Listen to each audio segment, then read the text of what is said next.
Something happened here. What it is ain't exactly clear. The man with a gun over there telling me, boy, you better beware. I think the time is up. Hey, what's that sound? Everybody look what's going down.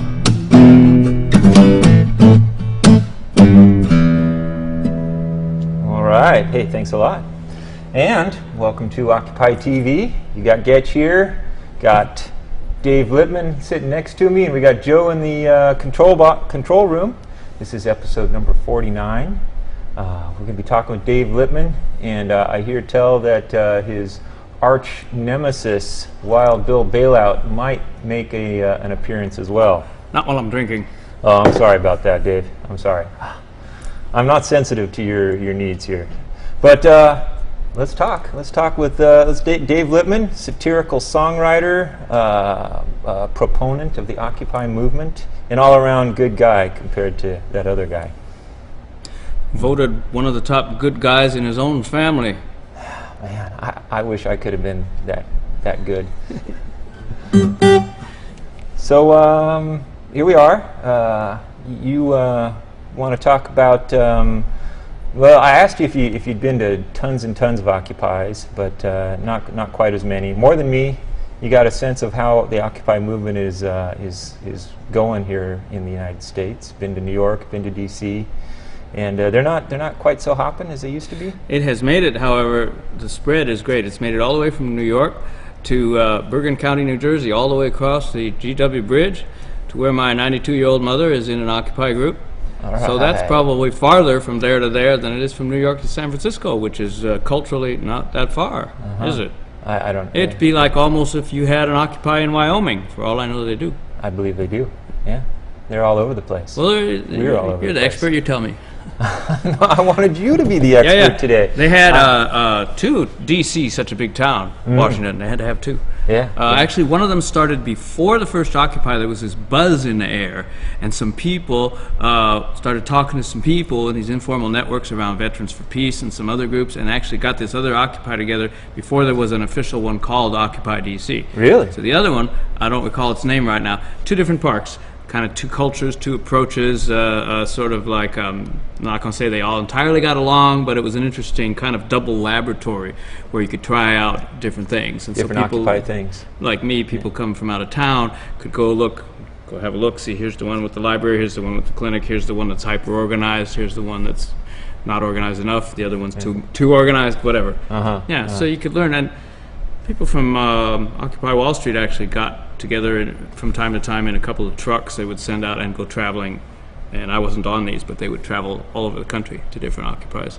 I had heard about that. And then there's Woccupy, the people who, I guess they walked from New York to D.C., but then they liked it so much they just kept on walking all over and the we're place. never seen again. Well, most recently there was a national gathering in Philly, Yes, and indeed. then a walk back from Philly to New York with a project that the music working group out of New York came up with called Guitar Me. Yeah, The Guitar Me. We had on May Day about, I would say, 250 guitars out of the 1,000 that we were aiming and claiming. Were you in New York for the Guitar I was Me? there, and you know, we had small groups so that you could have like kind of a team leader who would help teach the songs, and some of the guitars were brand new, so we'd keep it down to 3 chords. And I didn't go on the Philly march. It's difficult when you're on a march to coordinate. You know, you ever try to coordinate a chant more than about 30 feet from you? It's like that. So yeah, all right. But you were there in New York for May Day. That was one of the better hot spots for May Day. May Day was the first time in well, maybe ever, that the union movement that usually has a May Day march and the immigrants movement that had rejuvenated May Day in recent years in LA and Chicago and elsewhere actually came together and did one march. There used to be for some years now 2 marches. Say what you will about independence, that was great to have everybody together plus Occupy. So it was like kind of a 3-part thing, and 3-part harmony. rather large. Oh yes. Well, I don't know, not always. Yeah. And you had that really hot new baseball team. We out have there. the Tax Dodgers. The Tax Dodgers, yes. And they were in Brooklyn, too. Reportedly got their idea from looking up on, not on May Day, but I think last October, looking up from Zuccotti Park, Liberty Square, at the people coming down out of the, coming out on the balcony above the stock exchange. These were like brokers or officials of the stock exchange with martinis and dressed up and looking down and laughing at the people. And so they said, "That's it, we're forming a baseball team." Yeah, well, that's a real good way to just make all of those people in the street feel even more certain that what they're doing is valuable. Well, because the writing's on the wall. First they laugh at you, every new idea, right? That's right. And then they, dismiss you as irrelevant, then they fight you tooth and nail, and then your point has become self-evident. And that's amazing, because we did all of those phases, the laugh at you, the dismiss, and then the fighting tooth and nail, inside of 3-4 weeks. You know, it was boom. You know, so we won already. That's a beautiful thing. I'm glad to know that, because isn't that the last one? It's first they fight you, then they dismiss you, or first they laugh at you, dismiss you, fight you, then you win. And so we went through all those other phases. That must mean that we won. Well, we won something without even a demand, which is we won the changing of the conversation from, we've got to pay off all our debts and deficits right away, which was a very ahistorical framing of the problem, to... Well, not only was it ahistorical, but we could look. We had real easy reference point back there in the 30s where the people who wanted to pay off the debt won out, I think, in 36 or 37, and then the economy just hit the skids again. Well, I'm going to defer to you on that, because I was actually quite young at the time. Yeah, but, I was too, yeah. So you say. But no, if you try to talk to people about the Roaring 20s and how that brought on the not-so-roaring 30s, well, you'd have to go back and say, did you ever take history in school, and did you happen to remember any of it, or did you happen to have them teach you that capitalism sometimes fails or eats itself? Yeah. No, they didn't bring that up. No, they didn't in my school either. But luckily we've got YouTube and Facebook now, so I can get all those. YouTube is the new public school system, isn't it? It's the best, also the best way to waste a day, I've found. Yep, I agree. But unless you're watching the current episode of Occupy TV on YouTube, in which case it's a wonderful use of the media. So, but anyways, you're here. It's August. We've got Democrats and Republicans are going to have their national conventions pretty soon. Not while I'm drinking. Well, no, you started drinking. Oh my God, after he I brought keeps doing that that. Okay, I did it this time. Okay, all right. Yes, we have an auction coming up. Yes, we do. They call it an election to be nice. Well, to make us somebody's feel like always it's drinking worthwhile. or eating when we're talking about it, because it goes on forever. It does. To quote the late great Gore Vidal, give the people a break and keep the election campaign season to 6 weeks, like they do in civilized countries. Nobody's going to make money on that. Right. How silly of me. You are not thinking what's important here. Let's see. I had a song on that called Battle Hymn in Public.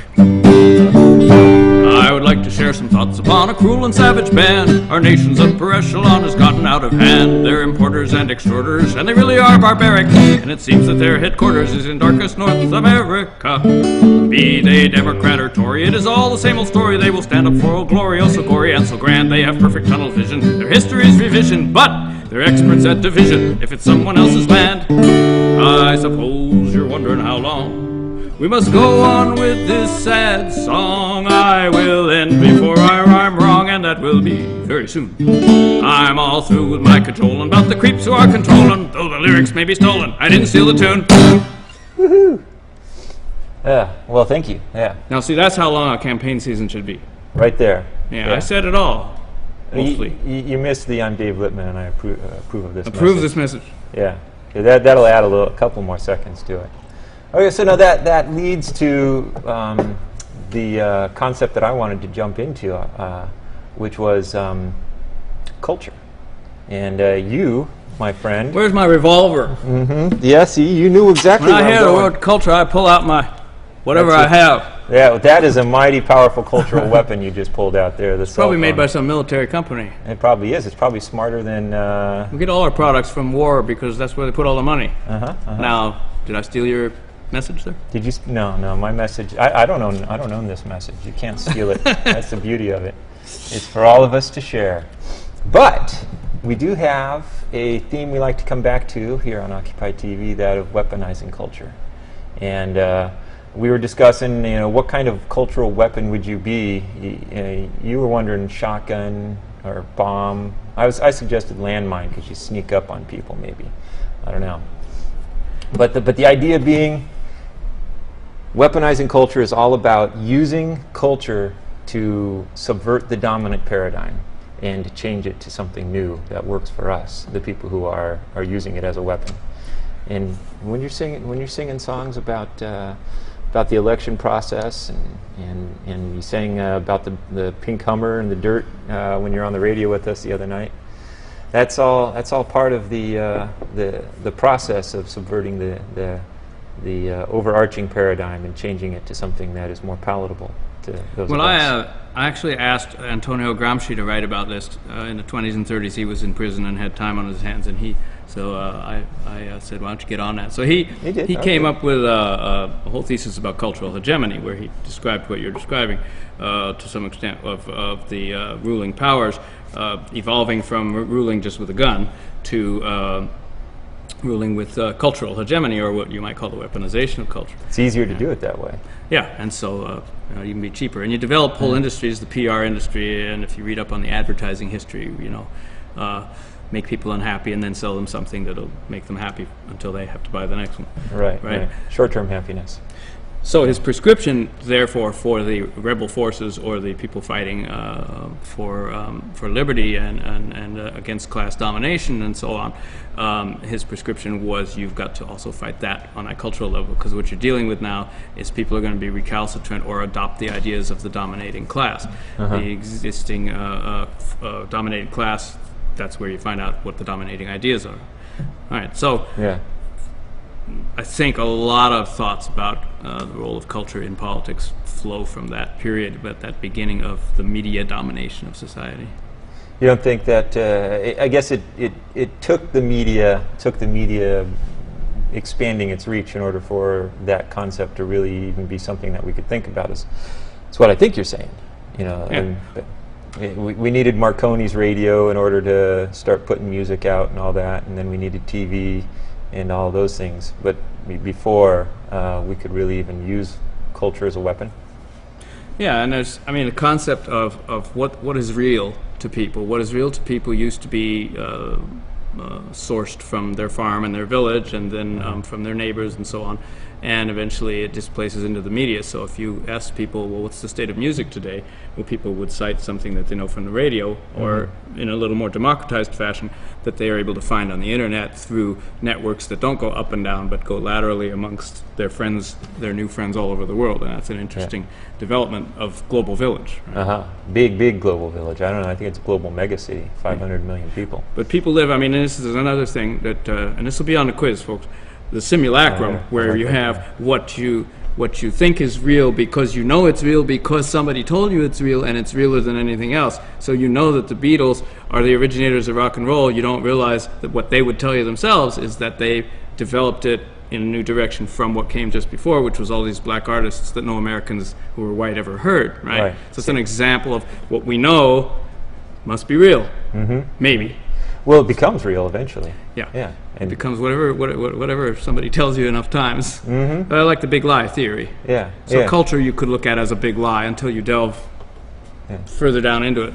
And what was W's message? He said that you gotta propel the message. You repeat it enough, you gotta propel the message. That's what you're talking about. It must be that 1 minute I turned him off.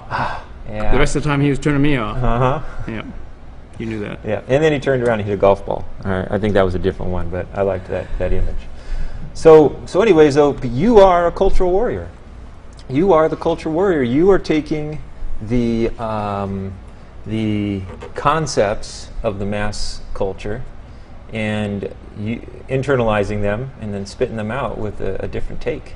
And I got to say, Occupy has really propelled a lot of people who had it in them to do it, or people who were doing it to do it more and better. And people have gotten really cranked up because you see people out in the street taking risks, taking actions, getting arrested, and being entirely creative. There hasn't been this level of creativity since the 60s, when I invented creativity, by the way.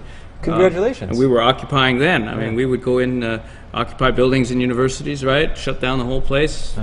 We occupied Paris, you know. There's a lot of that going on, and it's just not maybe under that name. No. Right? But I wrote songs then that were used right there on the front line, and then when there wasn't the 60s, well, I was a little bit dropped back in sort of the entertainment, like, we're all struggling very hard, but we need to laugh, or we need a song, and we need to sing along together and stuff. But now, and I was just reading some stuff from some of the music, I think the music group in New York, Occupy group, saying, you know, we're not window dressing. Art is at the very founding moment of Occupy. Even the call before Occupy, which came out from Adbusters, is a ballerina on the Wall Street Bull, right? I mean, the art has been there consistently all along, because according to the well, the way I think about it, if people see creativity when they look at you and they're looking at your movement, they see life and they see hope. I like the slogan, more audacity, less hope. But anyway, they see hope, they see audacity, they see the audacity of creativity, and they say, well, that's probably going to win, isn't it? Because, I mean, how could it, if you see people being good to each other, how could that possibly lose? It could. But, well, but it makes people want to be part of it. Right, and it's sneaky. Art is sneaky. Art, you know, you think you're hearing one thing, you think you're looking at one thing, and all of a sudden you realize there was a totally different message going on there, in which, you know, satire works that way. Oh yeah, well, not in my case. Everything's right out front. It is. You're talking about a real songwriter. You're talking about Paul Simon, where you could spend years trying to figure out what that lyric meant. Yeah. I've been just going over your first song in my head ever since we started. You know? I haven't pieced it all out. That's just because there's a lot of words at once. It was a lot of words. Climbing on top of each other. They did, yeah. Yeah, they came in fast. I sing about at the speed that I think or something, and if I change it, it gets really flaccid. I'm not certain you can say that. It's all right. As my audience ages and grays, not that I would ever do that. Never. They keep coming up to me and telling me to slow down, and I'm reaching a crisis point because I can't do a slow delivery necessarily. So I may lose that crowd. Hopefully they'll invent another generation that'll come along and like it at that speed. Well, you got the Occupy people now. That's a whole new generation of people who'll listen to your stuff. And such an interesting culture. I mean, I don't claim to understand everything that goes on in popular culture since 1971, but I try. Yeah. All right. Well, I don't know. I wanted to have a nice smooth transition for us, but what do you say? A nice rough transition? Let's go for a rough transition instead. I've always hated Blockbuster. Starbucks almost as much. If I'm not boycotting 3 oil companies, I start to feel kind of out of touch. I wouldn't be seen near Nordstrom's or any such. When it comes down to it, deep down, what I really hate is Walmart. I don't like whips. I don't like chains. I don't go chopping up my neighbor's brains. Don't really even like shopping, except at the flea market. I hate Walmart. I used to like to drive around, stop in 3 or 4 towns, examine different sights and sounds, different if not unique. Now that freeway goes so straight, it's all Taco Bell. I boycott Burger King, I boycott Newt Gingrich, I boycott everything which I've seen advertised. I used to go out to dinner in a diner, now they say fast food is fine, but it tastes like it fell out of an airliner. It's enough to make you weep. Everyone I meet is a high-tech dealer, wants to sell me a digital potato peeler. At least we still got good old Garrison Keillor, but he's so white. Turn on my radio dial, I like to hear something new once in a while, but it's the same old stuff in a brand new style.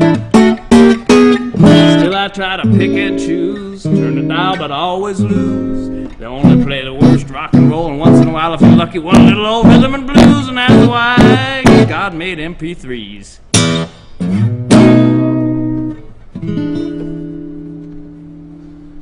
Which you can't buy at Walmart. MP3s. You can? No, I don't think you can. Cannot? I don't think you can. Well, unless they have a download. The one thing that do they not have any zeros and ones down there for I sale? don't think so. I don't know. What Do are they? have an online Acoustic? presence? Analog? They're analog. It's an analog department store? I think so. I think so. Well, no, you can get digital stuff. I wrote a later version of that song that was entirely about their labor relations when I realized that I was reacting purely culturally to homogenization. And then you find out, of course, how they destroy small business. Well, that's in there to some extent. Yeah. And then when you take a bigger frame, you back up and you find out what happens to water and how Coca-Cola steals all the water from farmers in India, which causes them to kill themselves and stuff. And then you start to get depressed and you just don't have culture anymore if you're too depressed. No. Can you have culture in a barren wasteland? I guess you can. It's just different kind of culture. In the desert? There's a desert culture, Bedouins and such. Of course. Yeah. Wonderful music. That's right. Desert music. They're Seems wailing. Jennings, they are out there. They are. They're out there. They are out there in the desert. So, but Walmart, I know that, didn't they kill Levi's? Didn't Walmart kill Levi's? You know, I was never such a big fan of small business as when I saw big business. And then I realized how great small business was. Not that Levi's was small. No, they were small, but they tried to get, they weren't small, they were huge. They tried to get bigger, and they sold their souls to And when you Walmart. have Blockbuster come along and wipe out every independent video store that sells and rents independent and foreign films, and then Netflix comes around and wipes out Blockbuster, how sad am I supposed to be? Not for Blockbuster. Yeah. Well, maybe it'll turn back around again. I don't know. Well, in Now some it's parts obvious. of the country, like here in Eugene, you have a tremendous creativity at the grassroots level for local business and business that is has a character and a flavor. And I mean, you have that in neighborhoods in New York. And I don't think history goes in a straight line to bigger, bigger, bigger, bigger. I think both things happen at once. We have something we never had. We have the UN, which is not very effective, but this is something that we have now, worldwide relations, and now on the internet, right? But that doesn't mean that we don't have local cultures. I do worry about that.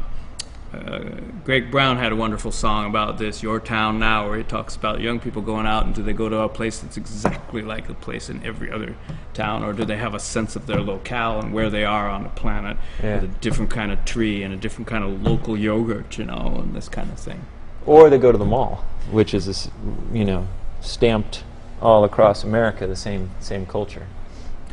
And the mall has made it difficult to do political work because it's private property, and what you do is you take a scissor and you cut out all the business and you put it in one place and separate it from City Hall and the parks and everything else.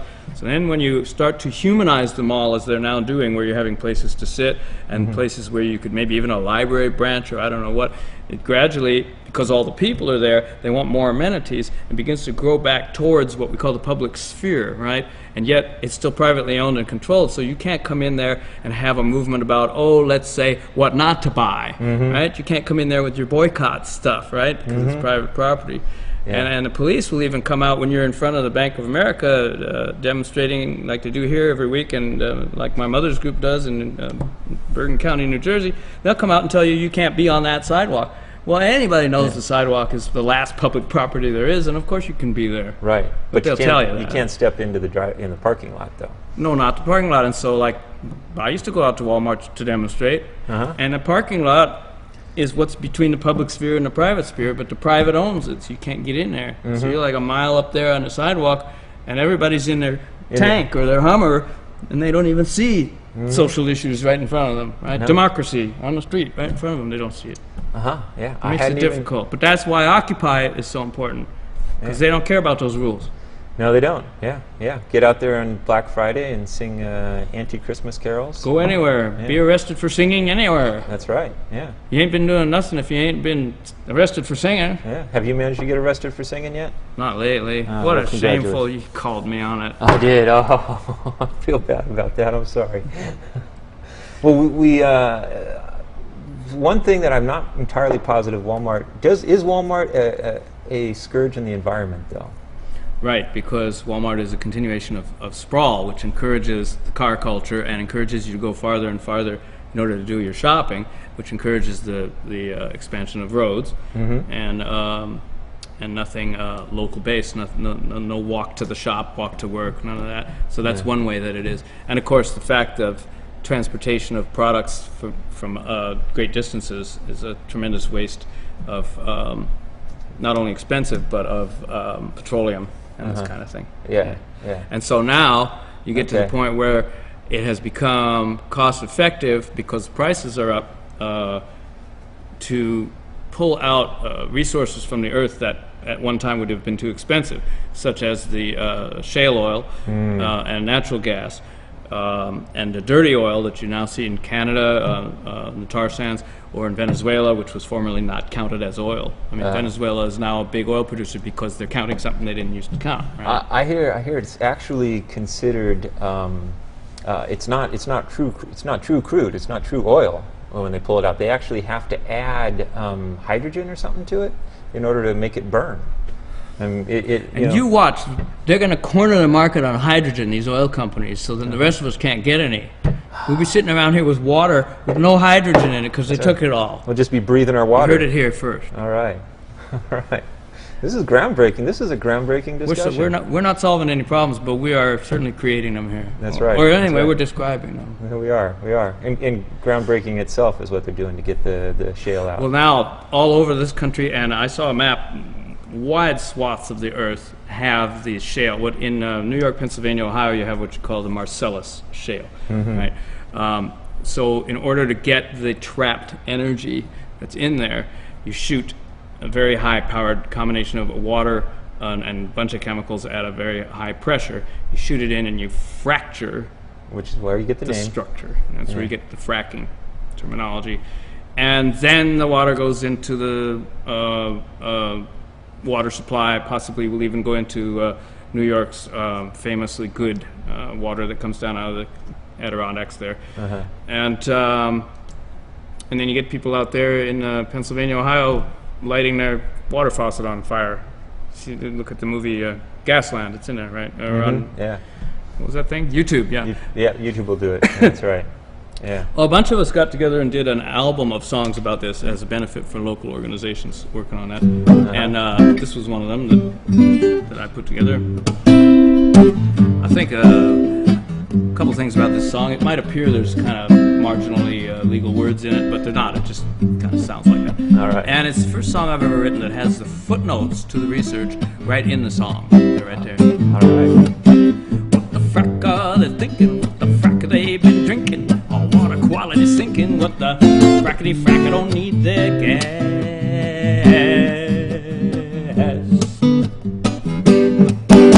They want to shoot us up with chemicals. I don't mean to be polemical, but shooting chemicals into rocks, is that really thinking outside the box? I know an easier way to get gas. Eat beans and kiss my asterisk. Footnote 1. It would be more fun to get your power from the sun. And we really have sinned by ignoring the wind and the waves. And they're fracking in Texas. We get some of that fracking oil. They're determined to hex us, enough to bring your blood to a boil. What the frack, we gotta foil these fracking freaks show. Cut the power to the fossil fuel clique. You know what the frack are they thinking? What the frack have they been drinking? Our water quality sinking. What the frackety frack, I don't need their gas. They can kiss.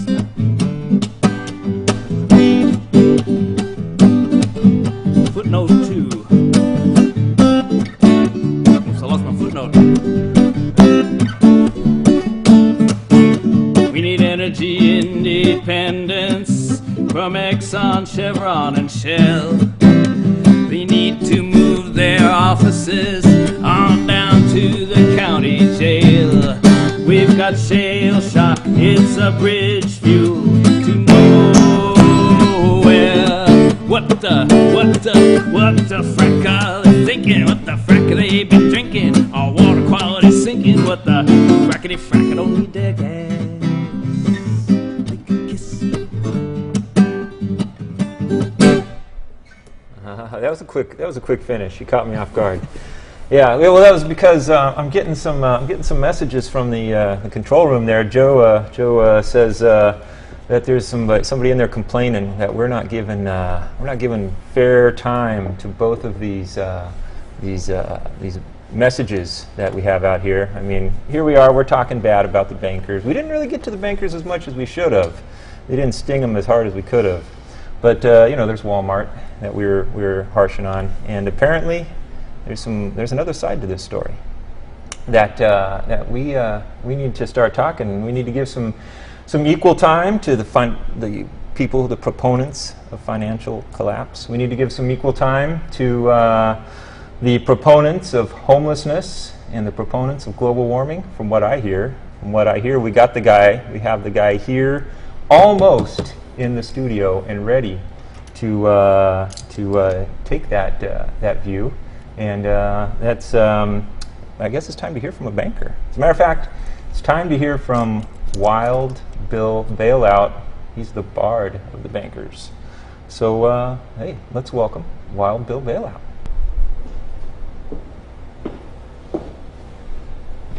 Hey, thanks for joining us, Wild Bill. It's such a pleasure to be here. It is my distinct pleasure as well. You're our first banker. Didn't I say something about getting a haircut in the rider?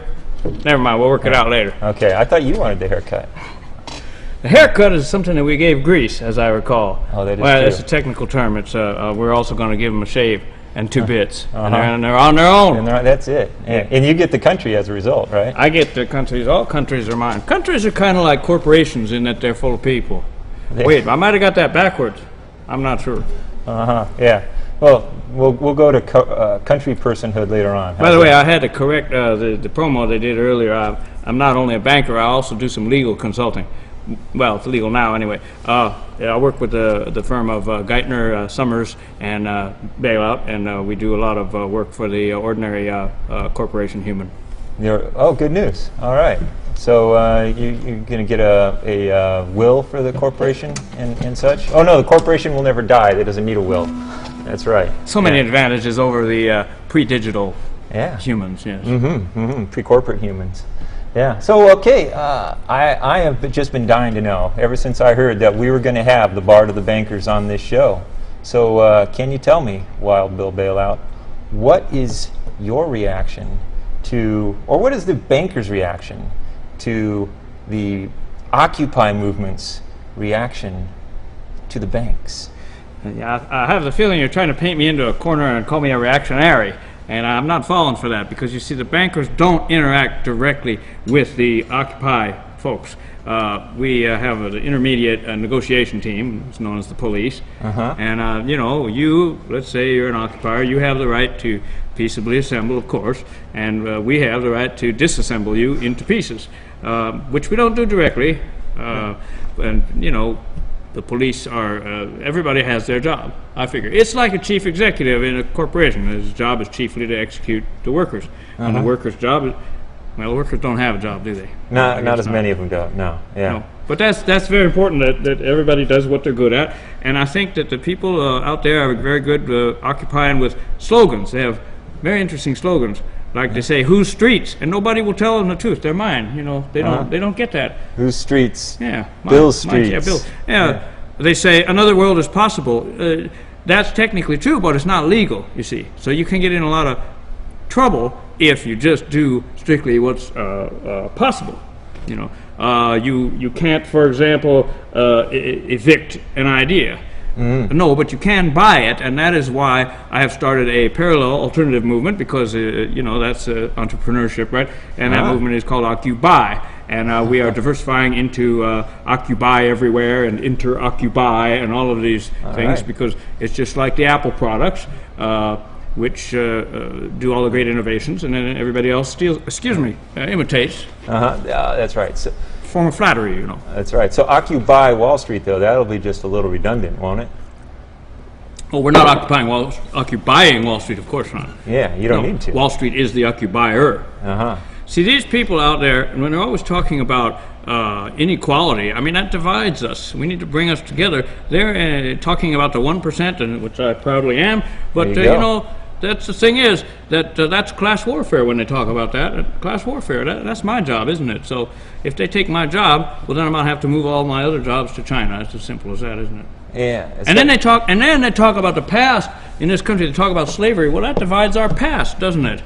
So we need to unify and come together and look forward, like the president has said. Look forward and don't worry about all the war crimes and stuff there in the past. The past was so yesterday. It was. Don't worry about it. Yeah, the past is 15 minutes ago now. Yeah. No, I have to give them high marks for their ideas. I mean, in a way, because, I mean, they do get their ideas from Marx, and Marx was high, let's face it.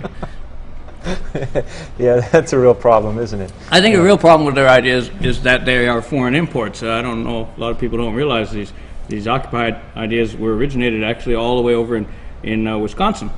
And so they imported that. And by the way, those are anti-family values. Those people in Wisconsin were fighting for what they call collective bargaining. A family doesn't run on collective bargaining, Getch. It runs on what the man says goes. Unless, I'll give you this, unless there's two men.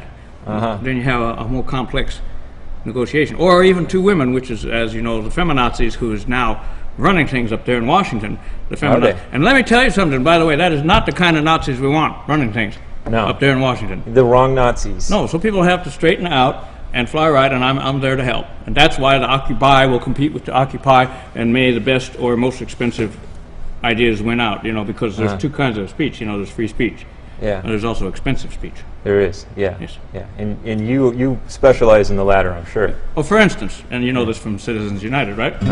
How much is that judgeship in the window? The one with the balancing scales. How much is that judgeship in the window?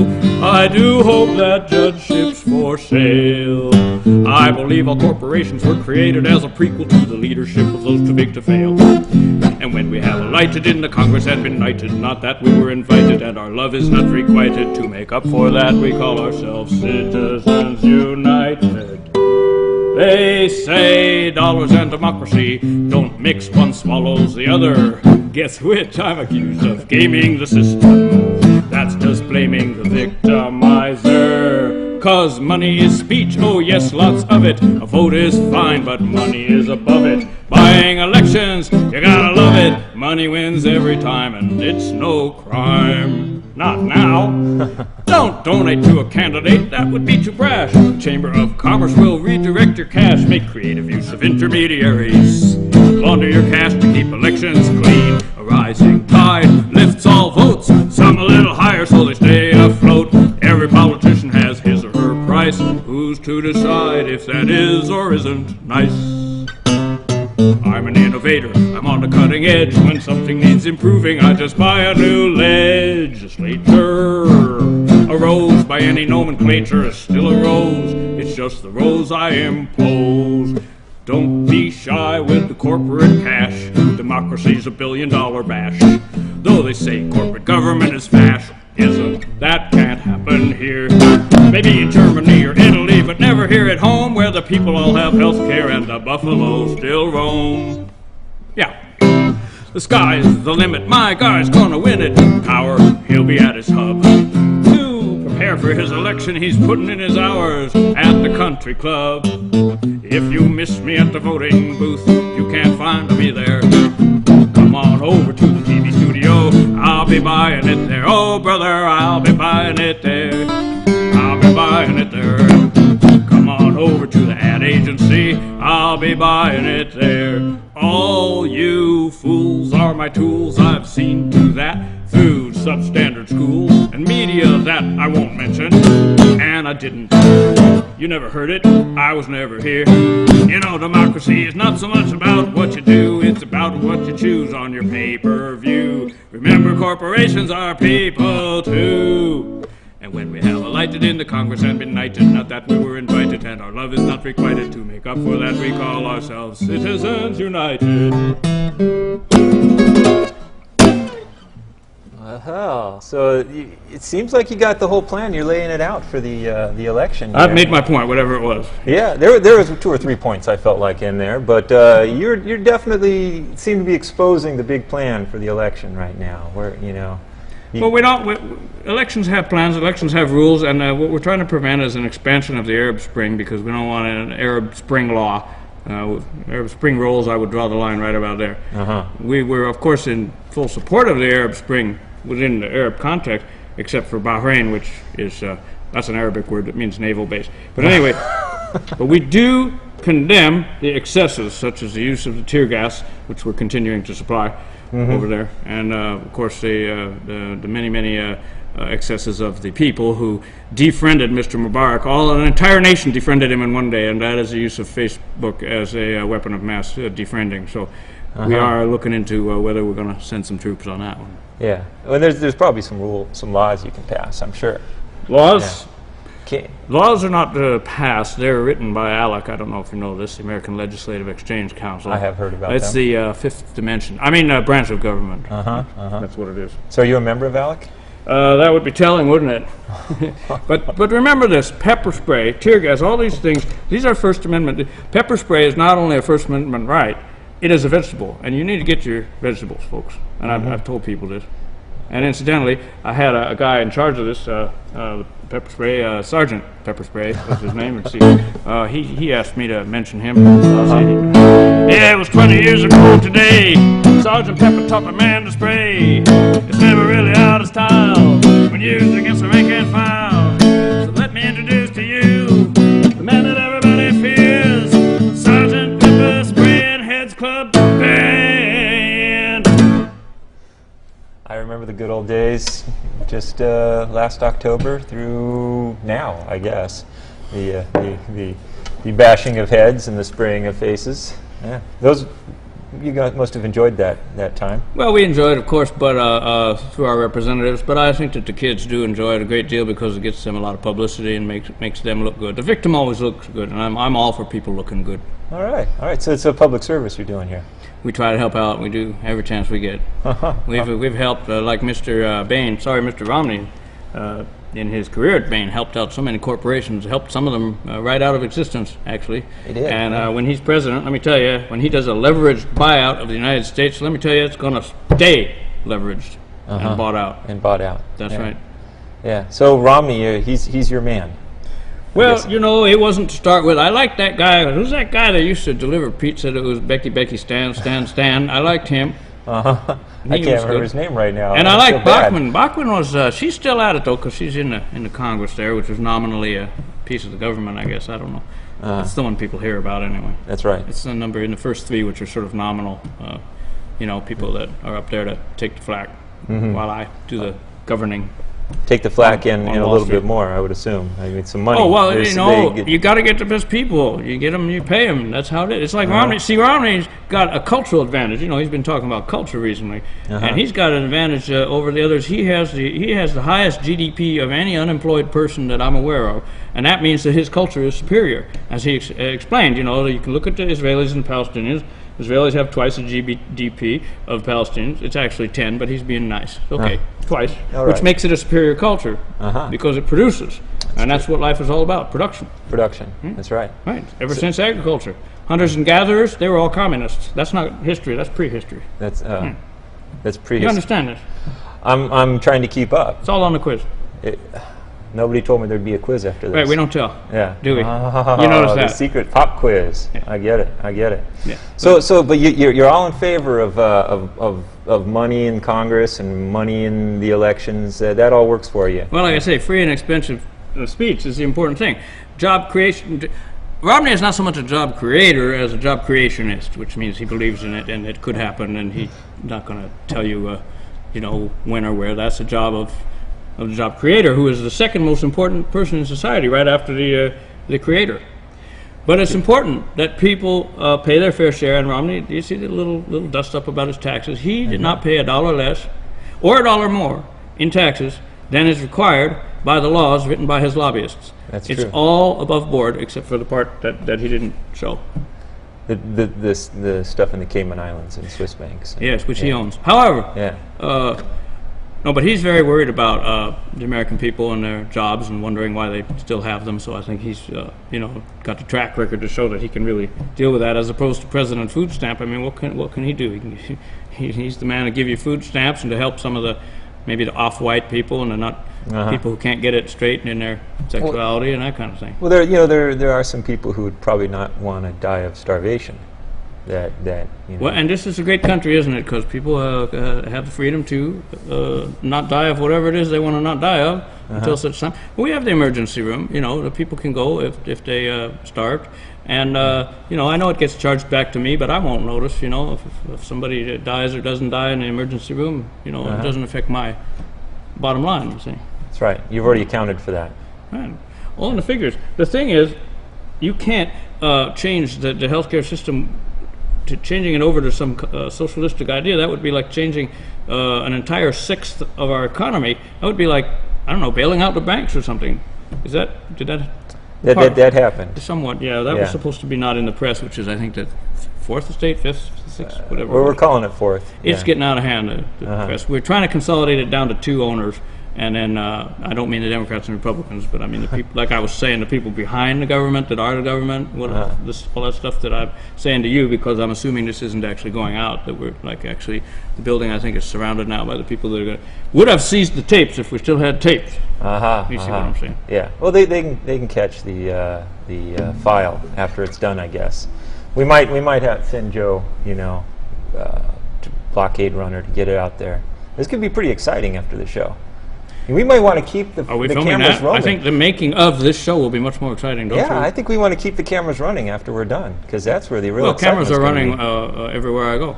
Yes, but not at me, of course. No. By me. By you. Yeah. So, but you're pretty happy with how things are working in the country these days? Well, except for then when people find things out.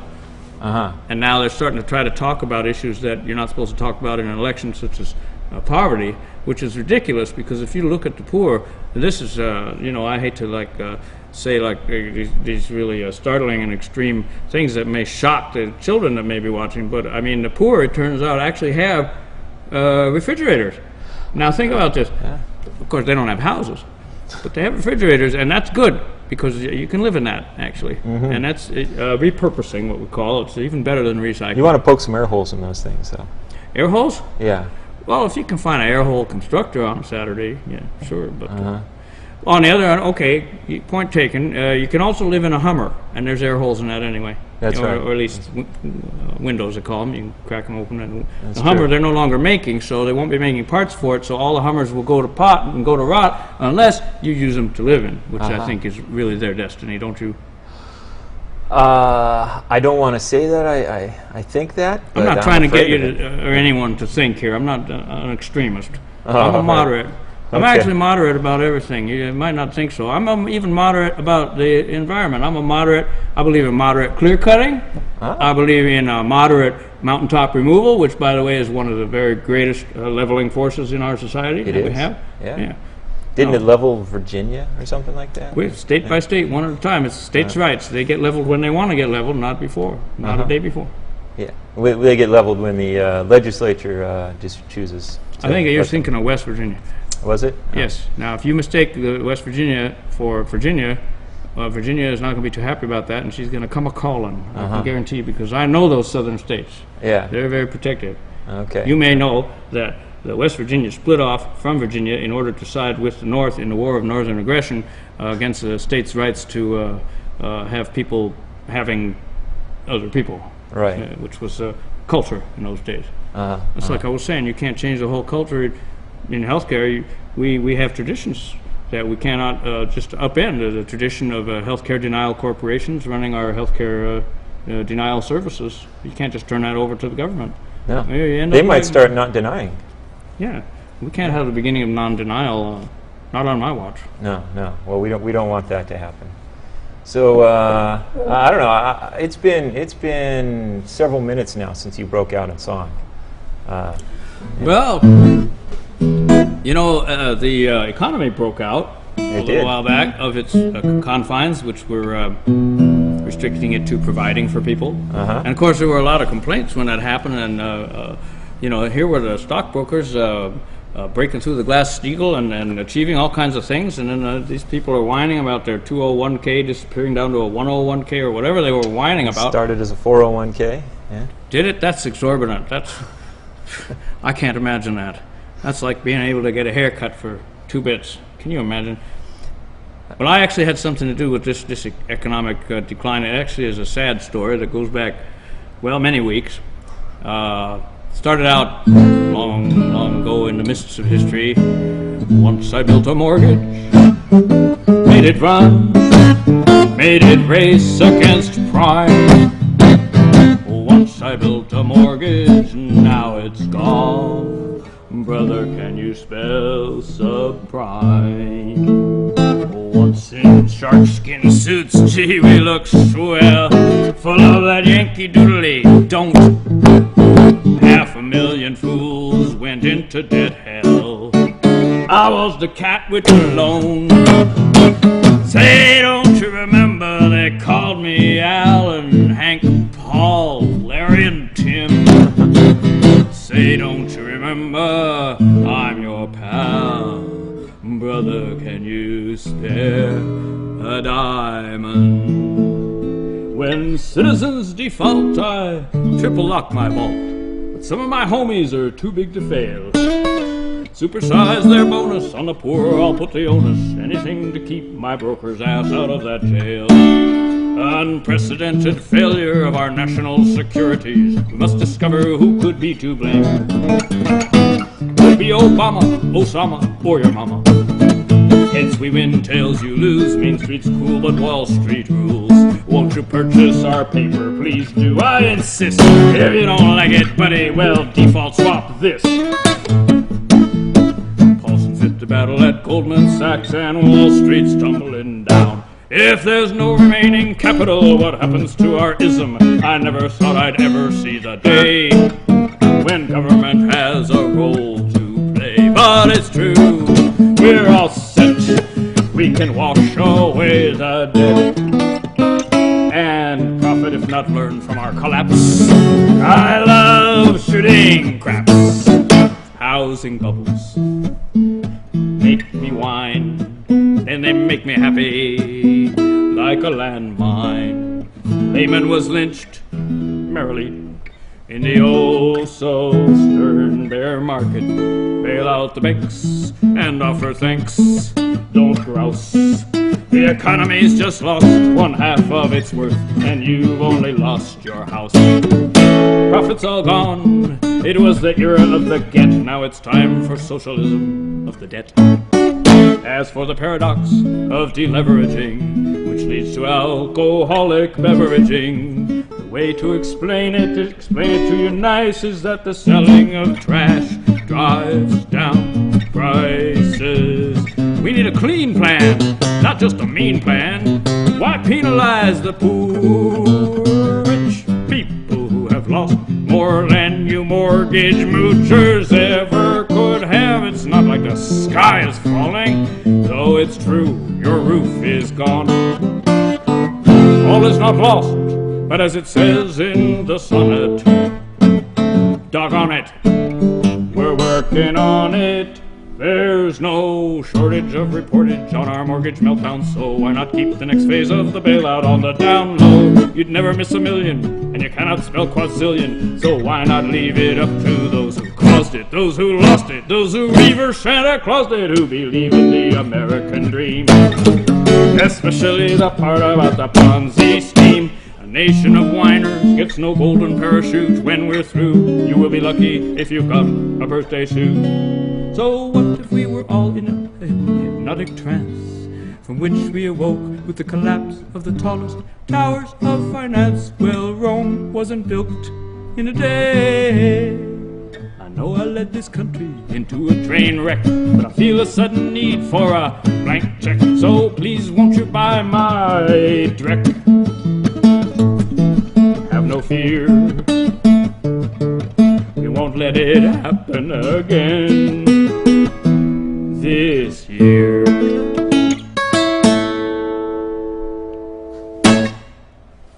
Not this year. Next year? Maybe. Last year. Oh no, that's the past. That's yesterday. So it's spreading though. It's all over the world now. Right? What is? What have you heard? I've heard. Is it contagious? It's contagious. This whole anti-Wall Street thing. You've heard this spread. Yeah, it's spread. Well, it's important to get them all out in the streets, making their point clear, so that we can identify them and tag them with our little tag device. That you don't think a baton is to injure people. It has a little device on it that marks them.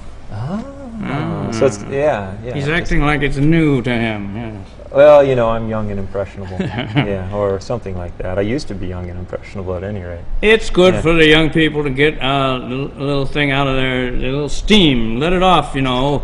Problem, of course, is that they've been uniting with the nurses and the farm workers and the renegade former financiers who come out and say funny things about the finance industry and the public employees and all this kind of thing. Yeah. Well, how about the Arabs and all that? They started it, this Arab Spring stuff. You know, and it did have a big effect. I mean, even over in China, which is barely Arab at all, actually.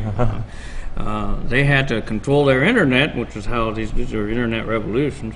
And they had to block the word jasmine. You know, somebody might say jasmine revolution. They actually borrowed that idea from us. We were happy to see them use it, but you know, we had blocked the word working class from use in the culture generally, and of course search engines specifically. Class wars? How about that? Class war. Well, as I said, that's my job. Oh, but that's right. Yeah. no, it has definitely gone all over the world, and that's a problem because we only have just 2 or 3 planets that we're working with here, and if we lose one and have to start all over, I mean, this wasn't supposed to get out, but Mr. Gingrich let it drop. The colonies we're working on the moon.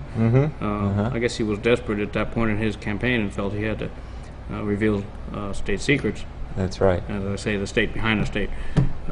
Which he was hip to. So now it's out there, and maybe it's a good thing because people will, take the opportunity to get ready, so to speak. And there's a winnowing process. I mean, not just everybody gets to go. Right. Right. How do you get ready?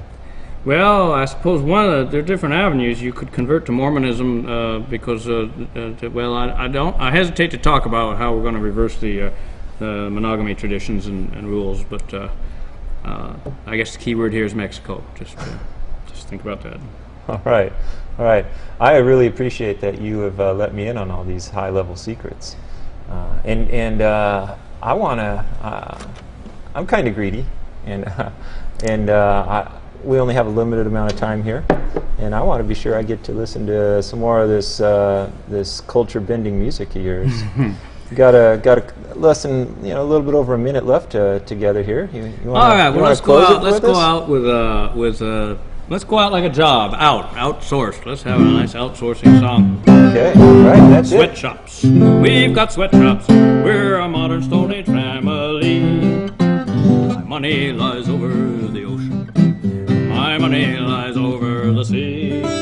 My money lies over the ocean. Invested in sweat equity.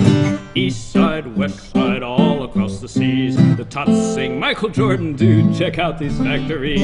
Boys and girls together work for nickels and dimes, making shoes gymnastic in conditions that are fine. Oh, give me a plant with a good worker ant and a dear little minimum wage, where seldom is seen a unionized teen and the kids hold their bladders all day.